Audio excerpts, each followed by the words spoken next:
On va revenir sur Mirror, d'accord? Mirror, je vais vous faire la petite analyse. Je l'ai mis en logarithmique, d'accord? Logarithmique pour avoir plus d'élargissement sur le graphe. Donc là, sur Mirror, j'ai une chute ici, d'accord? Une zone d'accumulation. J'ai un SCAR, ST, prise de liquidité du AR, chute STB, prise de liquidité du SC. Intention de marché de remonter, revenir ici sur zone. Dernière prise de liquidité avec Spring. On est en plein dessus. J'ai tracé la continuité de tendance par rapport à la chute et la hausse ici qui m'a donné des paliers. Donc le 1,27,2, le 1,414 et le 1,618 ici juste en bas. Là, en ce moment, on est arrivé pile poil sur le 1,618 ici de cette baisse et ce retracement haussier tout en haut. D'accord? Si je vais chercher ici cette baisse ici et ce retracement là, avec cette dernière impulsion ici. Donc nous sommes sur le 1,414 ici. Donc si je pousse un peu plus le graphique un peu plus loin, donc là on va descendre un peu plus bas pour voir le 1,618 est à 1,4045, 1,45$. Donc là on est sur une zone acheteuse sur Mirror.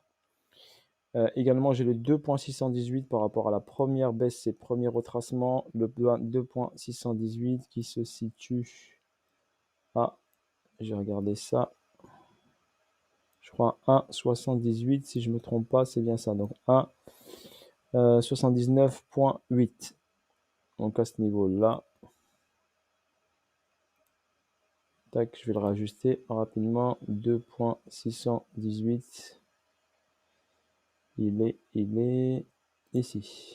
Donc, voilà, 2,618. Donc potentiellement, donc on a deux niveaux. On a atteint celui-ci et on a le 1,45$. Donc ce qui donnerait potentiellement, d'accord, vu qu'on a une intention de marché haussière, à revenir ici pour prendre la liquidité, attendre une intention de marché si possible et après rentrer sur test ou commencer à faire du DCA sur ce niveau-là. On aurait une performance de 708% si on va rechercher bien sûr l'ATH de Mirror. Si je reviens bien sûr et j'enlève le logarithmique, ça donne voilà une descente comme ceci en trois temps A, B et C est venue ici sur zone d'accumulation.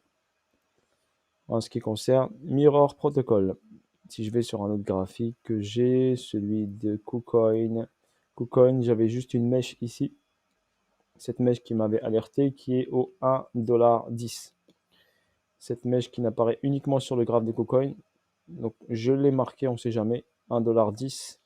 Je vous donne l'information. J'ai le niveau plus bas historique qui a été effectué le 23 décembre 2020. Le point le plus bas, donc 23 décembre 2020, est à 0,90. D'accord? Donc on est proche sur zone. Donc pour ma part, vous pouvez rentrer en DCA. Je ne suis pas conseiller financier, mais je vous le dis, la meilleure méthode, ce serait de rentrer en DCA par exemple en 3 fois, un bag à chaque fois. Ou il y a une autre méthode, c'est attendre une réaction haussière, un changement de caractère, une montée, un retest du niveau, et après reprendre le bag pour aller chercher la hausse. En ce qui concerne le fondamental, si je vais sur Mirror, nous avons au niveau de nombreux jetons 170 millions d'offres maximales, aucun jeton brûlé. En circulation, nous avons 134 millions de jetons en circulation, un market cap qui est très faible de 244 millions, volume d'échange jour 10 millions. Donc un projet sur les synthétiques. Donc synthétique veut dire c'est un protocole synthétique pour l'exposition des prix en chaîne aux actifs du monde réel. Donc si vous voulez, vous avez des actions comme Tesla, comme tout ça, et Mirror code ces actions en produits synthétiques et vous permet d'acheter donc ces actions en produits synthétiques, donc comme un dérivé si vous voulez de l'action, et dans un monde décentralisé. Donc je peux acheter du Tesla, du Apple, du Facebook en synthétique. Ensuite, ça me permet d'acheter l'action au même cours que sur le marché traditionnel. Et ça me permet également de stacker cette action. Donc si elle est au plus bas, par exemple, je peux la stacker, ce qui me donne des rewards, qui me permet de gagner également des rewards sur l'action, en même temps de faire une hausse sur la plus-value de l'action.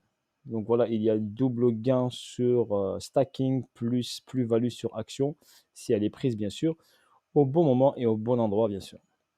Voilà, en ce moment vous avez bien sûr que la SEC regarde énormément Mirror, parce que vu qu'elle intervient sur les actions et les marchés financiers, donc forcément ils l'ont un peu dans le collimateur. Donc forcément, donc l'explosion du cours va mettre du temps à monter, vu qu'il y a la SEC qui est dessus. Donc forcément, ils vont lui mettre des barrières d'évolution, c'est tout à fait normal.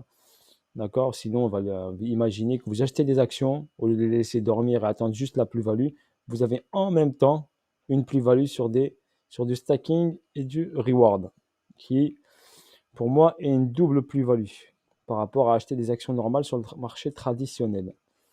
Voilà, j'ai fait le tour. Bisous à tous, force à vous tous et à bientôt pour de nouvelles vidéos. N'oubliez pas que l'ICO de Galeo finit ce soir à 23h59. Donc vous avez dernières heures pour participer à l'ICO et acheter des tokens avant la fermeture complète de l'ICO. Ne me posez pas la question, après ce sera trop tard. Voilà, bonne soirée à tous, ciao ciao, bye bye.